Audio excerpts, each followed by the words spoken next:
Bonjour à tous et bienvenue. Voilà. Non, Non, ça marche pas. Pourquoi c'est ce moment-là qui est le plus compliqué? Genre c'est le truc, tu sais. Mais c'est pourquoi on doit naturel. dire bon et on doit... Ben on dit voilà, pas, je sais on dit pas. On dit pas bonjour. Mais alors comment on fait? Déjà, on peut le faire tout de suite.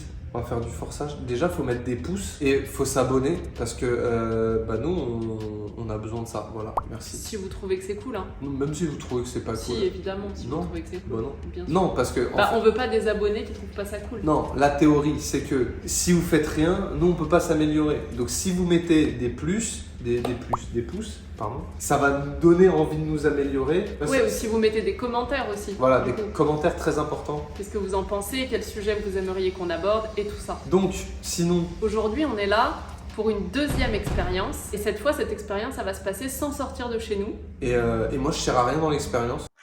T'es juste là pour faire l'intro. Je suis là pour faire l'intro. Voilà, c'est tout. Merci.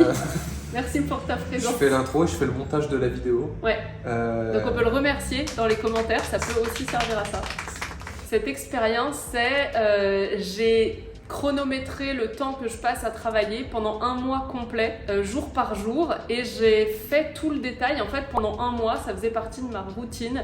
Dès que je me mettais à bosser, je me chronométrais, et du coup, j'écrivais toutes les phases où je travaillais. Et l'idée, c'était de le confronter à combien de temps je travaille versus combien de temps j'ai l'impression de travailler. Et puis aussi, on trouvait ça intéressant, tu m'as soufflé l'idée de le comparer peut-être à le temps de travail dans le salariat, le temps de travail dans l'entrepreneuriat. Ce que je te disais, c'est que c'est assez établi pour plein de monde que quand tu es entrepreneur, tu bosses plus qu'un salarié. Mais tu me disais... Moi, qui étais salarié plus longtemps que toi, Oui. donc j'ai une plus grande expérience dans ce domaine, je peux te dire que quand on fait 35 heures ou même 39 heures, t'es pas 39 heures effectives. Il y a toujours un moment où tu vas prendre un café ou tu prends une petite pause et personne chronomètre. Alors oui, ça va dans les deux sens, il y a des heures sup qui sont pas payées et il y a des temps morts qui sont dans les temps de travail. Mais en vrai, je trouve ça intéressant de comparer un 35 heures versus un entrepreneur qui travaille et qui traque son temps à chaque fois qu'il fait une tâche. Ouais, parce que là, il y a un truc important, c'est qu'à chaque fois que je faisais une pause, qui était principalement une pause obligatoire liée à la présence de mes enfants, Ouais, parce qu'en plus, tu as fait ça pendant les vacances. il y avait des vacances, après il y avait des ponts, enfin c'était une catastrophe. Et je me chronométrais pas. On parle vraiment que de temps de travail effectif, c'est-à-dire les moments où mon cerveau est à fond sur le boulot et je fais rien d'autre que ça. Je compte pas les moments où on se perd sur Instagram, les moments où je vais boire un coup, où je m'occupe de mes enfants. Même une pause de 5 minutes, je la comptais pas. J'arrêtais le chronomètre et je repartais après. On vous laisse découvrir ça, le résultat, combien de temps je travaille réellement et puis surtout mes impressions au fur et à mesure parce que du coup, chaque semaine, j'ai tourné un mini récap pour raconter un peu comment s'est passée la semaine.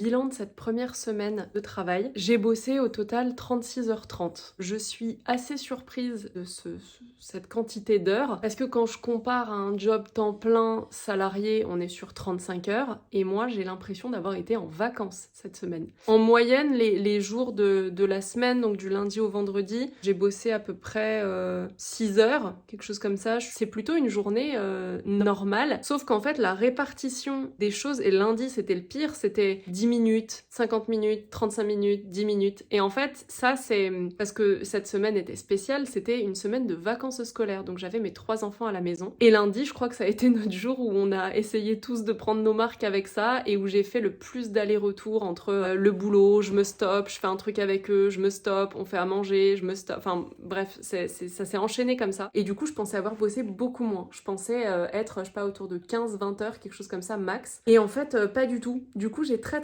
hâte de voir ce que ça va donner les semaines suivantes parce que je me dis à quoi ça ressemble quand je suis à mon plein régime. En fait, je me rends compte que j'en ai aucune idée. Donc au final, je vais découvrir ça avec vous en même temps que je fais cette expérience. Ce qu'il faut quand même noter, c'est que j'ai bossé samedi et dimanche. J'ai bossé 6h30 chaque jour, donc ça fait 13 heures déjà rien que sur ces 2 jours-là. Et j'ai eu une journée complètement off où j'ai bossé 0 minute. Donc du coup, là, on est sur 36h30 pour la semaine, sans le mercredi, mais avec le week-end compris. À voir pour les autres semaines.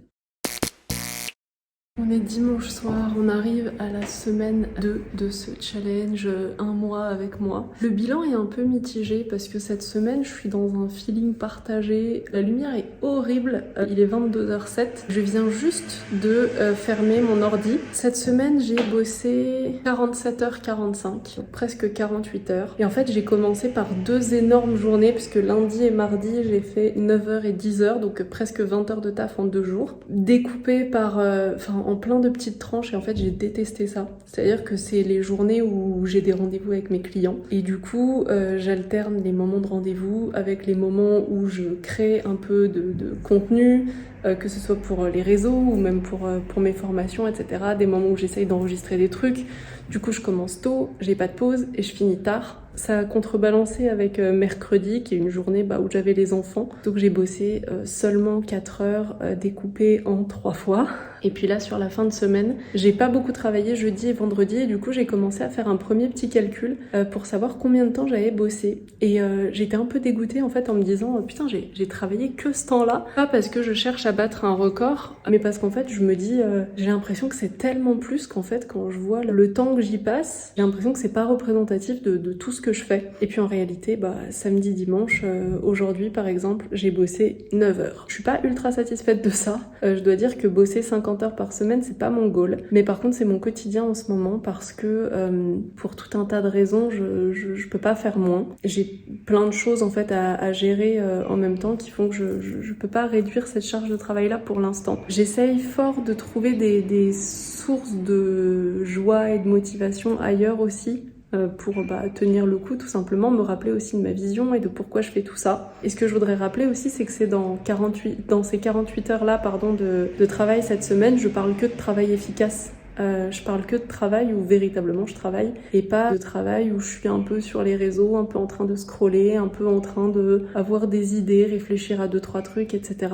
D'ailleurs, avant, j'étais vraiment du soir pour bosser. C'est là que j'avais le plus d'inspiration, c'est là que j'étais le plus efficace et tout. J'ai vraiment l'impression que ça a changé depuis, je sais pas, 6 mois, 1 an, quelque chose comme ça. J'ai l'impression que maintenant, le soir, en fait, j'ai qu'une envie, ce serait de manger, fermer mon ordi et passer à autre chose. Les fois où je le fais, ça me fait énormément de bien. Mais comme sûrement tout entrepreneur qui se reconnaîtra, si je le fais, j'ai dans ma tête la to-do list qui s'accumule de tout ce que j'aurais pas eu le temps de finir aujourd'hui, qui va se reporter demain, qui était déjà une journée où à la base, j'aurais pas eu le temps de tout faire. Donc voilà, tout ça pour dire que ce bilan est mitigé. J'ai clairement bossé 7 jours sur 7 cette semaine. La semaine dernière, j'ai eu 1 jour de repos. Et en fait, c'est difficile quoi, ce rythme-là. Et je pense que je vais m'octroyer un jour demain. Demain, on sera le 1er mai, jour férié. Normalement, j'ai une to-do list longue comme le bras, des trucs urgents à régler, des trucs qui doivent être publiés mardi qui sont pas encore prêts. J'ai évidemment des urgences, mais je pense que pour tenir sur la durée et surtout pour me sentir heureuse et satisfaite, j'ai aussi besoin de vivre d'autres choses que juste à cocher des cases sur ma to-do list et puis de profiter aussi de Mathieu et de mes enfants. Donc la décision est prise, demain on va profiter.